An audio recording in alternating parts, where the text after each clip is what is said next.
Kanusa ka ma-revive among church, no? Ay, kaluya sa among church. Uy, mga luyahon kayong membro. Di man ta madasig, uy, mawadaan mataganag simba. Ayaw na paghulat sa inyong mga church leader na maghimog revival. Ayaw hulatan ang tanang membro madasig. Sugdi ang kadasig o kabaguhan sa imong kinabuhi. Ug ikaw makapanakod sa uban.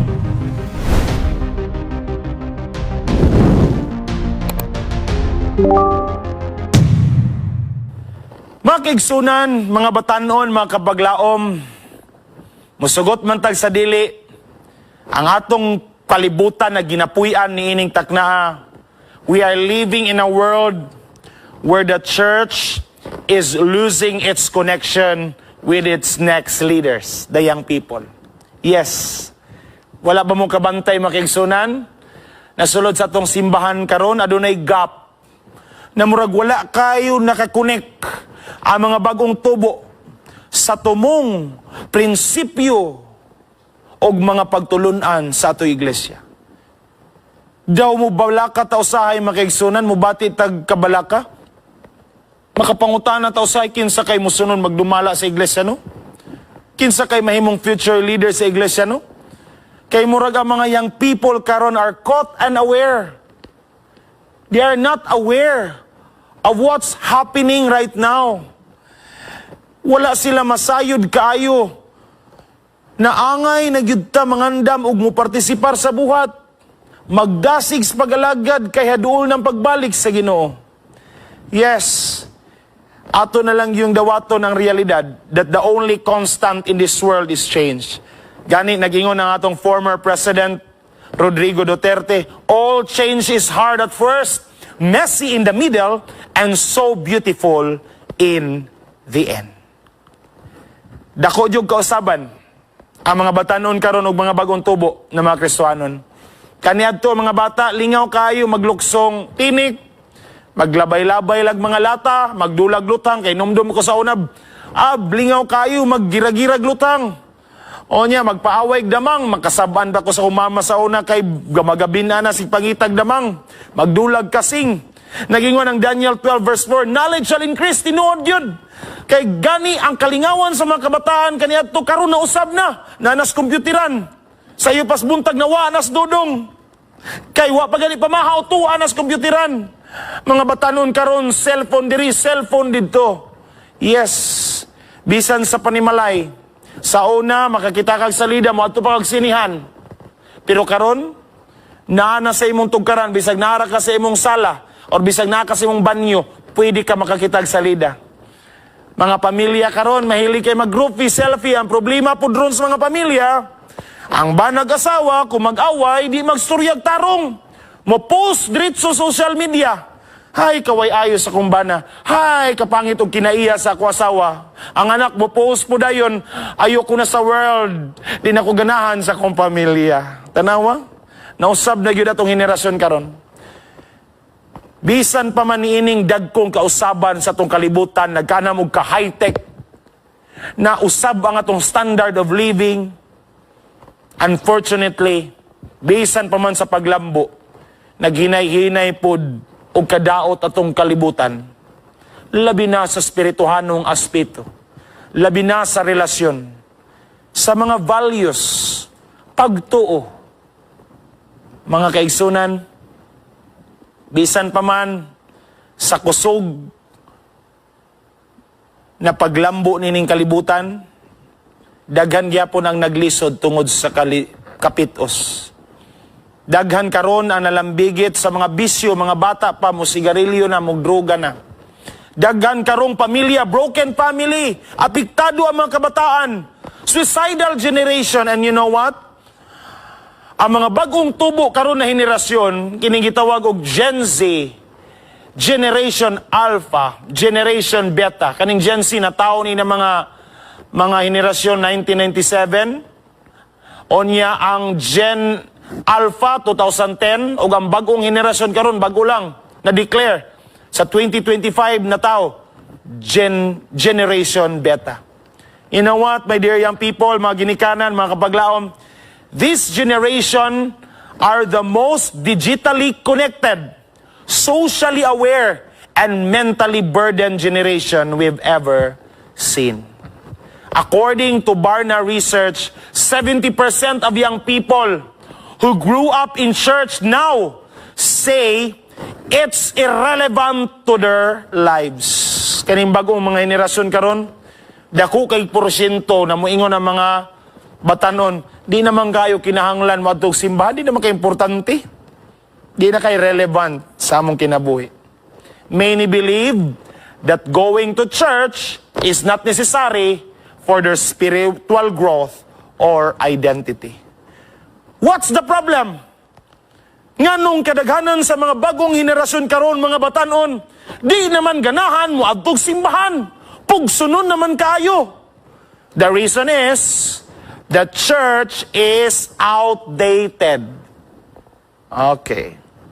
Inomduman siguro mo no, na natay kamera kaniadto, katong mga mahilig mag-picture-picture, uso kining Kodak. Anya, mugamit ni siya og film. Kabalo ba mo unsay nahitabo sa Kodak? Naalasan na siya ron sa ubang mga brand, sa mga kamera. Kaya nga naman, hadlok sila na mo innovate gikan sa film padung sa digital. Kay mahadlok sila, muhinay ilang negosyo sa film. Hinungdan, nagpabilin silang film. Niabot man ang mga kamera na digital, nawa sila sa passing. Ang problema mao ni, they failed to innovate.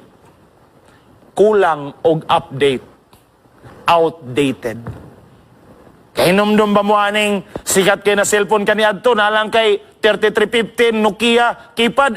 Mura na kag skinsa, mahal pa kayong load kaniadto. Pero unsay nahitabo sa Nokia brand karon? Asa na?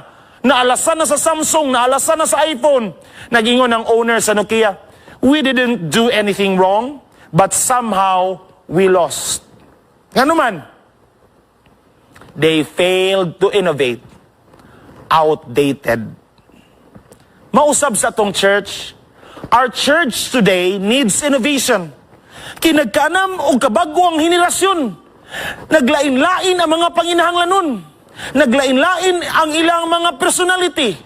Naglain-lain ang pamaagis approach. Nganong kinahanglag innovation? Di libot pasabot na mag-innovate sa itong pagtulunan o doktrina o mga prinsipyo. Liguna na pagtulunan sa iglesia. Unsa may angay na to innovate?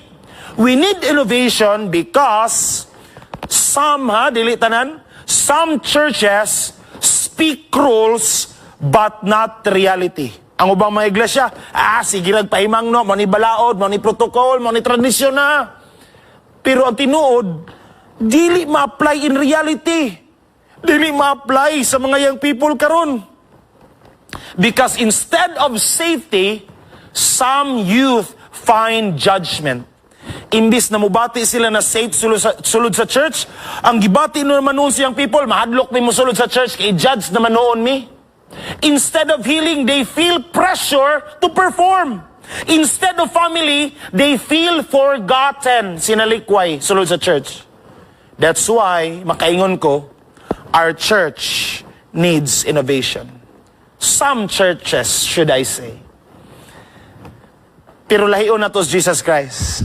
Jesus is different. He did something powerful in John chapter 4. Something the church needs to rediscover.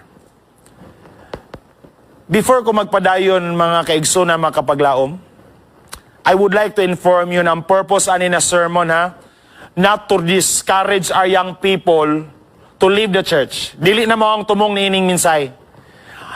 The goal of this message is to encourage or empower our young people to love their church and to help it grow. Mo na'y tumong niini na minsay. Mo nang hinaot na masabtan ninyo ang mga punto. Balik ta sa sugilanon mga kaigsunan.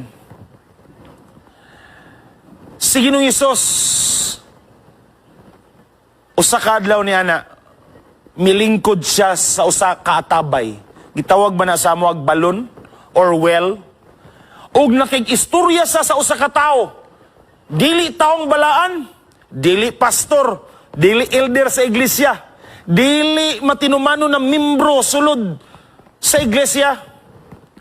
Nakig-istorya siya sa usa ka babae Nagi-consider sa komunidad na mahugaw, makasasala, dautan, sinalikwes katilingban. And in that moment, my dear young people, mga kapaglaom, Jesus showed us the model for reaching a disconnected generation.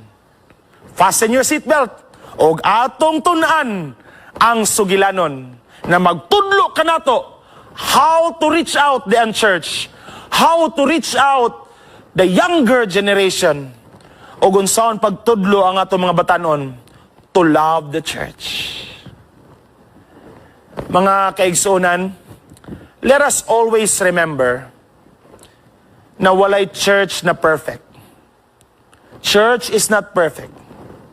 But the good news is, God is still working through it and through you. First point ako i-share ni ining takna sa kabuntagon mga kaigsunan. Number 1, a church that starts conversation, not condemnation. Ang gikinahanglan karon sa mga bagong henerasyon, mga batanon, is a church that starts conversations, not condemnation. A church na willing makigistorya nimo, na walay apil ang paghukom, dili pinasikad sa pagkamahinukmanon. Nagingon ang John 4:7-9, there cometh a woman of Samaria to draw water. Jesus said unto her, give me to drink. Samtang si Ginoong Hesus nas atabay, napoy babae, gikan sa Samaria, nagkabo pog tubig. O niya, kabalo mo unsay unang gilitok ni Ginoong Hesus? Tagay kog tubig bi, giuhaw ko. Atong imagino ni napangitabo mga kaigsunan, mga kapaglaom, odtong tutok, kasagaran sa mga tao ni adtong panahon na di yun magkabuoy og tubig, odtong tutok kakapoy, kasagaran sayo sa buntag. But here comes a woman, odtong tutok, miadto sa tabay, kay nga naman, kini magumbayhana, rejected, maulaw na pud siya sa iyahang kinabuhi, kay makasasala siya sinalikway, mas pilion nila na lang niyang magkabu sa atabay, udtong tutok, aron way makakita niya, walay makapanglibak niya. She walks alone. Pero ang makatingala, wa siya nagdahom, na pag abot niya sa atabay, adunay tao na makigistorya niya. Usa pa yun ka Hudiyo. Unya, nangayo pa yung tubig. In Ministry of Healing, page 143, it says here, Christ's method alone will give true success in reaching the people. He showed his sympathy for them, ministered to their needs, and won their confidence. Abi niyo makigsunan? Natingala ang babae, kayang usa-usa ka Hudiyo manggod, ginadili na siya na mga ikag tubig, gikan sa usa ka Samarian. Ginadili na sa tradisyon. Nakuratan siya, ha? Mga ikag tubig? Nakuratan siya. Muna siya mga kaigsunan, mga kapaglaom. Today's youth don't need a courtroom. They need a conversation. Si Ginoong Hesus, wala niya sugdi iyang pagigpulong sa babae, pinagis paghukom. Wala sa mingon, anong karon man ka nagkabo? Ana kay katago-tago ang sala, no? Guilty ka, no? Wala nang hukom sa Ginoong Hesus. Nagsugod na siya og conversation, ubans maghangyo, tagay kog tubig, bi? Og mao na gikinahanglan pud sa mga batan-on karon. Wala nang ginahanglan ang mga batan-on karon og paghukom. All they need is a conversation, not a courtroom na sila hukman dayon. According to Barna Research in the year 2023, Barna says 64% of youth leave the church because they feel judged or misunderstood. Tanawara, 64% sa mga batanon karong Kristohanon, mihawa sa simbahan, miundang sa pagsimba. Nga naman, dili tungod kay wa sila sabot sa pagtulunan sa Biblia, But because gibati nila na sila gihukman, na misinterpret sila, gilain sila pagsabot, gilain na dayon siyag pagtagad sa mga kaigsunan. That's why, my dear young people, kung nakabati man mo ginana na mga circumstance, ayaw lang kadiskuryo. Kaya wala lagi perfect na church. When I talk about church, it's not a building, but a community or congregation. Ang sulod sa church, which is congregation, dili mga manulunda. Work in progress pod, mga batanon. Ang akong padasig ninyo, mga batanon, iningtak na, don't wait for the church to start listening. Be the one who starts the conversation that build bridges. Siguro nagsiga gunaw na ron, ay, kanusa pa ka kung makakitag church na dili judgmental. Kanusa pa ka kung makakitag church na maminaw sa akong sitwasyon, dili hukman akong kagahapon. My dear young people, di you kakakitag perfect church. That's why akong padasig, ayaw na hulata ang iglesia na maminaw nimo. Be the one and start a conversation that build bridges. Kung gusto nimo na dili na ma-experiensyahan sa ubang young people imong nasinatian, be the bridge. Start a healthy conversation, my dear young people. Ikaduhang punto, Moni. Sa atong panahon karon, ang mga bagong henerasyon sa mga batanon, they need a church that offers living water, not empty tradition. Ang sugilano nagkanayon sa John 4:10-14, the Samaritan woman said to him, "You are a Jew, and I am a Samaritan woman. How can you ask me for a drink?" Nangutana ang babae, Hudiyo ka, tradisyon ninyo na diigin mo minom og tubig gikan kanamo na dili sama ninyo. Naunsa ka? Gubo nimo inyong tradisyon? Mangayo kag tubig nako. Nakuratan namong babae. Padayon ta sa mga bersikulo. Jesus answered, "If you only knew what God gives and who it is that is asking you for a drink, you would ask Him and He would give you life-giving water." Ingon sa Ginoong Hesus, kung kabalo lang ka, unsay mahatag sa Ginoo nimo. Kung kaila lang ka, kinsaning nangayo nimo og tubig. Makapangayo jud ka niini na tubig. Kay kining tawhana maghatag ni nimog tubig na maghatag og kinabuhing dayon. Pagkanindot. Sa dihang ang mabay nangutana kang Ginoong Hesus, naunsa ka? Mangay kag tubig na paglapas man na sa inyong tradisyon? Wala nag-lectures Jesus Christ may tungod sa tradisyon. Wala sa mingon, tama bitaw. Ngilad bitaw na buhaton. Di bitaw na maayo sa mong tradisyon. Wala siya naghisgot niya na. Instead, He offers something radical. Instead of offering an ordinary water, He offers this living water. Something that quenches a deeper thirst.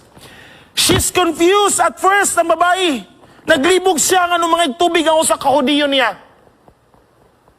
Usa ka pisikal na tubig. Apa na nakanindot, si Ginoong Hesus nag-offer og spiritual na tubig. In Desire of Ages, page 187, the water of life which Christ alone can give is the thirst of the soul for righteousness. Mga batanon, mga kaigsunan, always remember that the youth are thirsty, not for tradition, but for transformation. That's why I encourage all our churches, mga kaigsunan, abrihin ninyo yung mga purtahan o igdulungog. Paminawi ang mga pagbati og sulti sa inyong mga batanon. Ayaw dayon hukom diretso. Hatagig luna inyong mga batanon mapaminawan ang ilang mga struggle.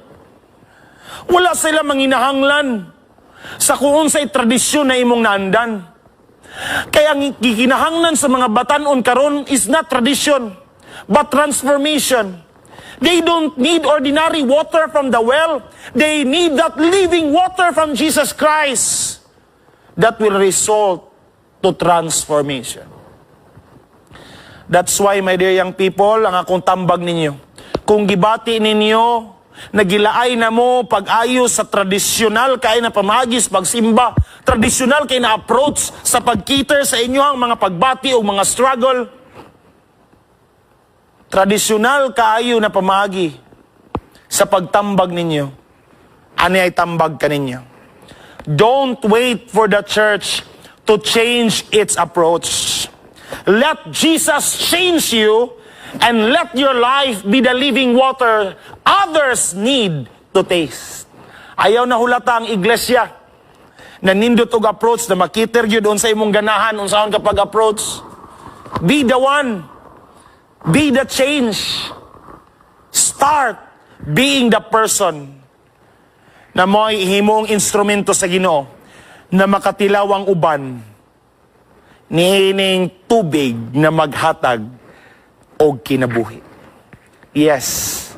Ang ikatulong punto, mga kaigsunan, mga batanon, mga kabaglawom, ang atong henerasyon karon sa mga batanon na kinahanglan og iglesia na unsa man, a church that embraces the outcast, iglesia na magahatag og pagtagad, pag-amuma, paghigugma ngadto sa mga sinalikway og nag-inasara. Nagingon ang John 4:16-18, Jesus answered, "Those who drink this water will get thirsty again, but those who drink the water that I will give them will never be thirsty again." Padayon ta. "Sir," the woman said, "give me that water. Then I will never be thirsty again, nor will I have to come here to draw water." Ingon si Ginoong Hesus, "Go and call your husband." Jesus told her, "And come back." "I don't have a husband," she answered. Ingon din si Ginoong Hesus, "You are right when you say you don't have a husband." Sakto. Imong giingon na wa kay bana. Kay nga naman, kabalo ko. You have been married to 5 men. And the man you live with now is not really your husband. Grabe, nakuratan among babae sa giingon ni Ginoong Hesus. Tinuod na wala kay bana. Kay naminyo kas 5 ka lalaki, unya imong kapuyo karon dili pa gyud nimo original na bana. Grabe ang mga pulong ni Kristo. Personalan na pagyagyag sa kamatuuran mahitungod sa kinabuhi sa maong babae. Apan na nakanindot, ang tuno siyang tingog, dili harsh. Wala siya nagsagit-sagit. Wala niya gihukman dayon. Wala miingos Ginoong Hesus sa babae, "Oh, tinuod, wa kay bana. Kay perti man imong katula. Perti man imong daghanang bana. Ulaw, kay mong kinabuhi. Ako pa nimo, di na jud ko magpakita sa komunidad." Wala ni Anas Ginoong Hesus. Dili harsh yang tingog. Samtang gipadayag ni Ginoong Hesus ang kagahapon sa mong babae, He is not attacking her, but Jesus reveals her story so that she can see that Jesus knows her and still values her. In Desire of Ages, page 194, Jesus knew the circumstances of every soul. He saw the good and the evil. Yet His words were ever full of pity and hope. Sa ato mga kaiglisyahan, mga kaigsunan, ang akong padasig mao ni, the church should be a hospital for sinners, not a museum for saints. Please, my dear brothers and sisters, welcome the broken. Ayo, pili-piliar ang tagdon ug maayo. I-welcome po itong mga nagmasulubon. Adunay mga kapakyasan, adunay mga ngilad nga kagahapon. Stop defining people by their past. Focus on restoration, not reputation. Usahay manggod. Focus ra kay tao sahay bas reputasyon. Moingon na alay makasasala mo sud sa iglesia. Badlungon na batan mo moingon ita na po ni simba-simba na puning batanunan ni. Gapakaulaw ra ni sa to iglesia. Kapakaulaw ra ni ngalan sa Adventista. Grabe din ta mo judge. Welcome them. Because they need restoration. Gusto nila mo balik sa tilan sa Ginoo. Don't judge them. Mga kaigsunan, bisan ako mismo nakasulay pud ko anak kaniadto. Kabalo lang mo sa akong kinabuhi kaniadto. Badlungon kay ko sa akong pagkabatanon. Kalibutanon kay ko sulayan akong apilta ng mga kalibutanong kalingawan. Gani daghang mga Kristohanon muingon ako, may raning bataan ni kalibutanon di gid ni mapuslan sa buhat. Talented lagi pero sa kalibutan man ay di gid mapuslan sa buhat. Gi-judge ko. Gihukman ang akong kaugmaon. Pero abi ninyo, sa panahon na nasugatan ako ang mga tao, nawa naglantaw sa akong kagahapon, mas nag-focus sa restoration. Didto ko na hinay-hinay kabalik sa bulaton sa Ginoo mga kapaglaom. O karon tungod sa grasya sa Ginoo, ang salawayon kaniadto, gihukman na di mapuslan sa buhat, karon gigamit sa Ginoo, aron sa pagkabot sa mga tao na ninahanglan pod sa paglaom. Mga kaigsunan, mga batanon, ang akong padasig mao ni, don't run from the church because it struggles. Stay and help shape it into the compassionate community Jesus envisioned. Ayog palayo sa iglesia, tungod kay daghan kaayog kaluyahon imo nakita, daghan kay bati na kinaiya, kapila ka hukmi, kapila ka gi-judge, wala ka gi-treat og tarong, kapila ka gilibak, ayaw hawa. Dili perfecto atong iglesia. Just stay. But, sa dihang magpundo ka, help the church na mahimo kining ma-shape sa usa ka iglesia na gihandom sa atong Ginoo. Sunod na punto. A church that leads to deep transformation. Ang gikinahanglan karon na iglesia sa mga batanon, mao kini iglesia na maggiya, magtultol sa mga batanon ngadto sa tinud-anay og lalom na transformasyon.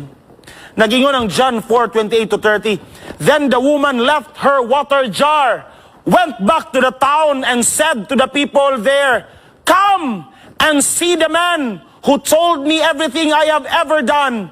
Could he be the Messiah? So they left the town and went to Jesus. Abi ninyo mga kaigsunan, mga kapaglaom, kining bayhana nga naglikay-likay sa mga katawhan, mipalayo sa iyang komunidad. Karon, mibalik sa iyang komunidad. Og sa way pagduha-duha, maisugon na misangyaw sa maing balita, mahitungod ni Kristo. Unsay hinungdan, nganong nausab ang iyang kinabuhi. Tungod kay naay mipansin kaniya. Tungod kay naay naminaw niya. Tungod kay naay nagpabati niya na siya gihigugma. Tungod kay gipabati ni Ginoong Hesus na siya importante o kandidatos kaluwasan, na usab ang iyang kinabuhi, mga kaigsunan. Wala na siya nagtago, wala na siya naulaw, because she's been transformed by the love of God. In the Desire of Ages, page 190, as the woman talked with Jesus, she was transformed. She became a channel of light. Barna research found that youth who experience personal transformation are 3 times more likely to remain active in church than those who attend only for routine. Mao day no? Kinahanglan gyud na sa atong pagsimba maka-experience tag tinud-anay na transformation diha sa Ginoo. Kay kung gasimba-simba lang ka, musulod ka sa simba na murag wala lang, muli ka sa inyong balay na murag wala lang, dali ra jud ka maluyas pag-alagad, og sa pagsimba ikaw muundang. Pero kadto naka-experience ang tinud-anay na kabaguhan, total transformation, mas ningdasig pag sa iglesia.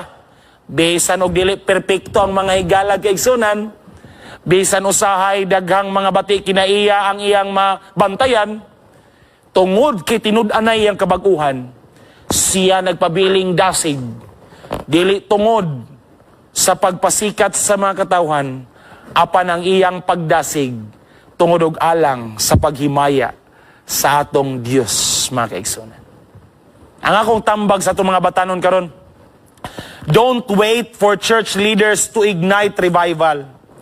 Let Jesus transform your heart, and let that be the spark that lights up your entire generation. My dear young people, ayaw na paghulat. Kanusa ka ma-revive among church, no? Ay, kaluya sa among church. Uy, mga luyahon kayong membro. Di man ta madasig, uy, mawadaan mataganag simba. Ayaw na paghulat sa inyong mga church leader na maghimog revival. Ayaw hulatan ang tanang membro madasig. Sugdi ang kadasig o kabaguhan sa imong kinabuhi. O ikaw makapanakod sa uban. Amen? Mga kaigsunan, mga batanon, wala magtambag ang Ginoo na mubiya ta sa iglesia. Tungod kay walay perpekto na iglesia. Kabantay mo sa kinabuhi sa mong babae dito sa Atabay. Human nagibag-o siya ni Kristo. Wala siya gisugo ni Kristo na adtos laing barangay, adtos laing nasod. Unsa inyo ni Kristo? Balik kung asa kagikan. Og ikaw ang himuon na kung instrumentos kausaban. My dear young people, Jesus is not encouraging us to leave the church. Kay gusto tag revival, kabaguhan. Because if we met Jesus, if we experience transformation, kinahanglan na mubalik ta sa atong iglesia.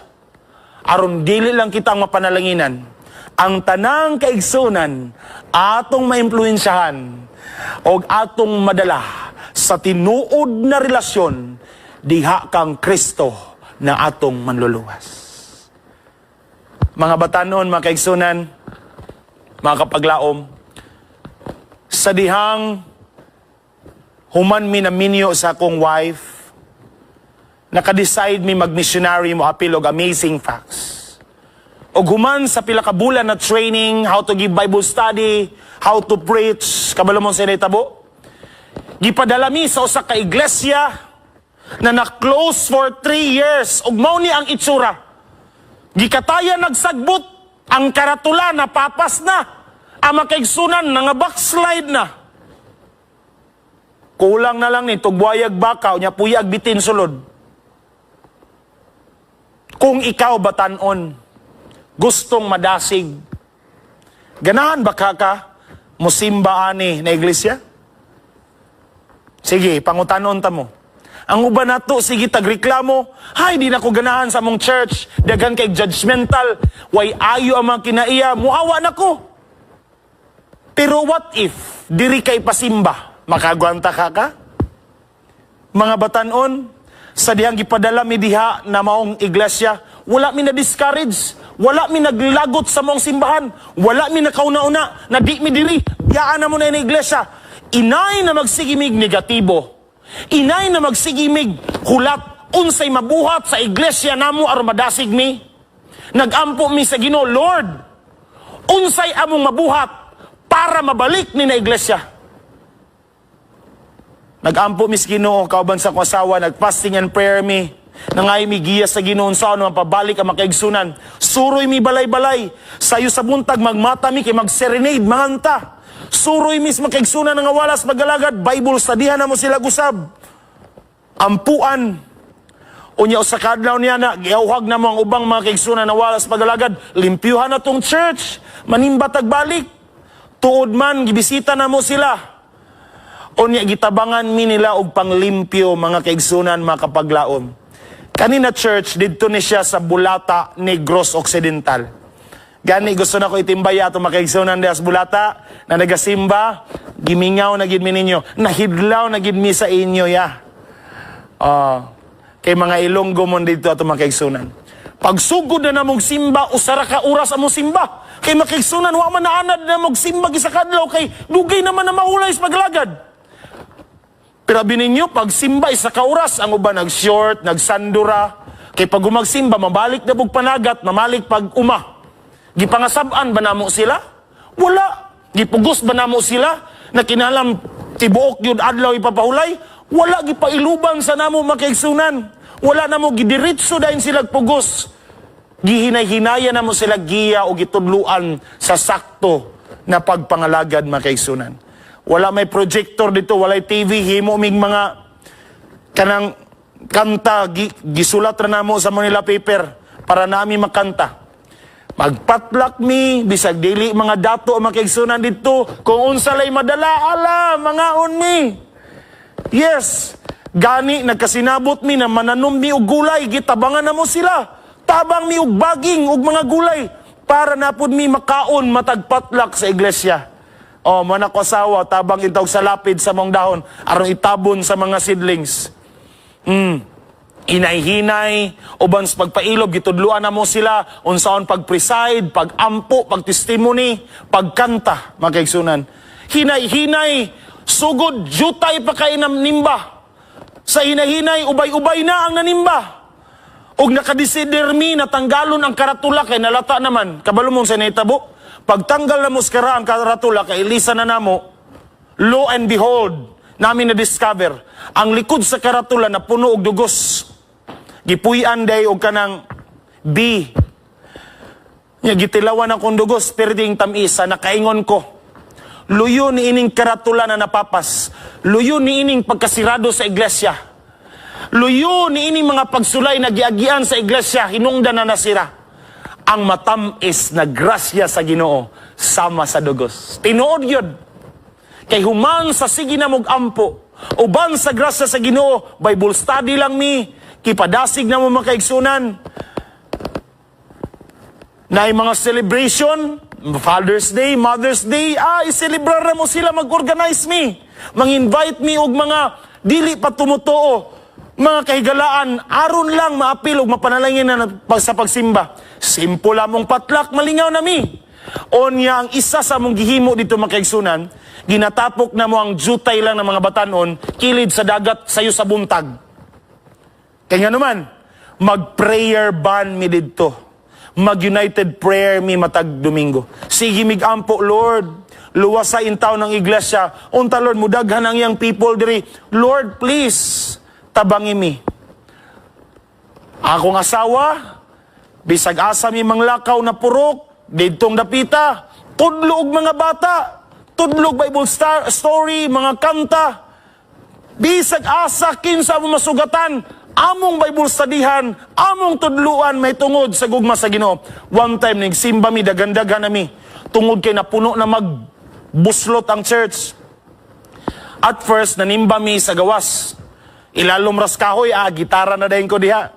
Kanta mi, simba, ulan bitaw na, pasilong sa mi kadali sa church, nabuslot-buslot. Pagkawalas ulan, balik na po mig simba. Ala, blingaw kay simba na mo. Uban sa tabang sa Ginoo. Nagsugod na mig jutay, pero tanawan ninyo sa picture, nagkanam na mig kadaghan. Og sa diyang hapit na matapos among wali, mga kaigsunan, sa katapusan sa among term, naghimo mig wali. While ongoing ang among evangelistic seminar, ongoing po among fundraising sa pagtukod sa bagong church, gi-renovate mga kaigsunan. Kay gamay man kay ito, unya mubo kayo, perting iganga, unya buslot na mga top, gabok na po ng mga kahoy. Mao to makaigsunan, human sa mong wali, na hinay-hinay pong kahuman ang maong iglesia na bagong building. Dili pa yun fully furnished, at least masimbahan na makaigsunan. O human sa mong pagsangyaw, uban sa pag-ampo, uban sa pag-Bible study, pagpaningkamot, uban sa tabang sa Ginoo makaigsunan. Kabalo mong senetabo? Adunay 59 ka mga hamiling kalag, midawat sa santos sa bautismo, o gidawat si Kristo isip manluluwas. Ang iglesia kaniadto na gikatayan og mga sagbot, unsay nay naong, mao na ni karon pertinan dakua makaigsunan. Og bisan dili perpekto ang makaigsunan na nimba didto karon, nagyapoy mga pagsulay, nagyapoy kaluyahon. Pero naningkamos pag-alagad og naghulat na mapailubon sa pagbalik sa Ginoo. Mga kaigsunan, pwede na gid unta mi mo give up. Pwede na mo tubiyaan at church. Mga batanon, pwede na gid unta na mo isurrender tanan. Kapoy. Pero wala mi mibiya sa iglesia. wala na mo gitalikdan ang iglesia. Wala mi naghulat na iglesia mabago. Wala mi naghulat ng iglesia madasig usa, aron mi madasig. Nagampo mi sa Ginoo, unsay among mabuhat, aron ang iglesia na himalatyon, madasig ug mabuhi pag-usab. Mo na mga batan-on, don't wait for a perfect church. If you want change, be the change. Be the message. Ayaw hulata na ang iglesia madasig, ayaw pa ka magdasig. Pagdasig sa imong kaugalingon. And influence others. And lead them to Jesus Christ. Mga batanon, kung maghisgot taon say natun-an ako sa sugilanon sa mong babae didto sa Atabay, usara gyud ako mainumduman og masulti na makuha na kong leksyon. Jesus meets people where they are. Even when their community doesn't. Bisan pa man mga batanon, og tingali gibati ninyo na sinalikway mo sa church, wala kay nakasabot niyo sa loob sa church, wala kayo'y nakapaminaw sa inyong struggle, kapila mo gi-judge, gihukman, walay nakasabot ninyo. Always remember this.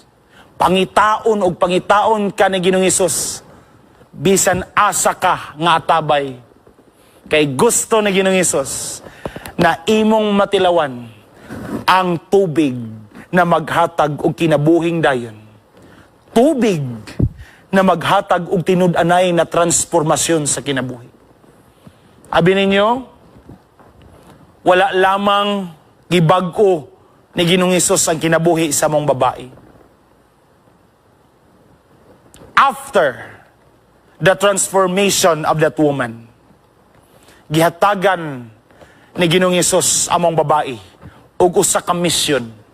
Balik dito sa imong pamilya. Balik sa imong komunidad ug imantala ang maayong balita. Ipadayag ug ipatilaw kanila ang gugma na imong nasulayan ug natilawan gikan kanako. Ipatilaw kanila kung unsa kanindot ang eksperyensya na ikaw paminawan sa imong mga kaguol o kabalaka. Ipabati kanila unsa kanindot ang pagbati na ikaw gidawat, wala gihukman o ikaw gihigugma. My dear young people, yes, the church isn't perfect. Sometimes, daghanig mga kapakyasan.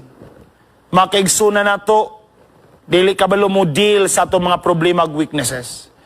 Dili kabalo mo deal sa atong mga struggle. But I would like to tell you, my dear young people, this generation doesn't need a perfect church. It needs real people with real faith following a real Savior. The question is, will you rise up and say, dili na ko maghulat, pastor, na mahimong perfect ang iglesia usa ko magdasig na ko karon. Dili na ko maghulat pa na mabago ang iglesia, kay magsugod na ang kabaguhan nako karon. Mga kaigsunan, mga batanon, nining takna, gusto ko na inyong masabtan na ang atong iglesia dili ni perpekto. Ang atong iglesia daghan og makasasala, sulod og sa gawas. Apa na nakanindot, kung kita magmasinugtanon o itugyan nato atong kinabuhi kang Kristo, transformation will start in us. O ang nakanindot makaigsunan, mga batanon, ang iglesia na imong ginasudlan karon, mausab ang gihatag na mission field sa Ginoo karon. Mga kaigsunan, mga kapaglaom, kinsa ninyo dinhi naghandom na, Lord, please Gamita ko na instrumento. Aron adunay kabaguhan sulod sa iglesia. Gamita ko na instrumento, Lord, na ma-reach out ang mga kaubanan akong mga young people.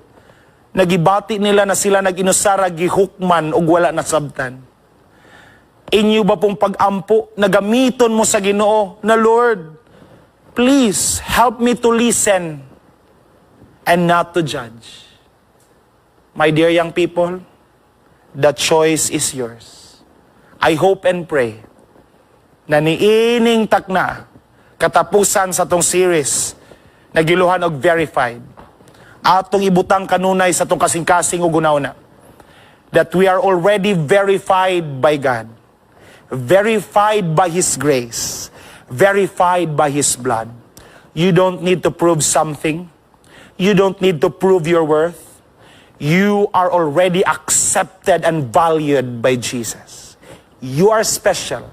Therefore, you have also a special mission. And that is to preach the good news of salvation. Ang Ginoo magapanalangin kanatong tanan. Happy Sabbath, mga kapaglaw.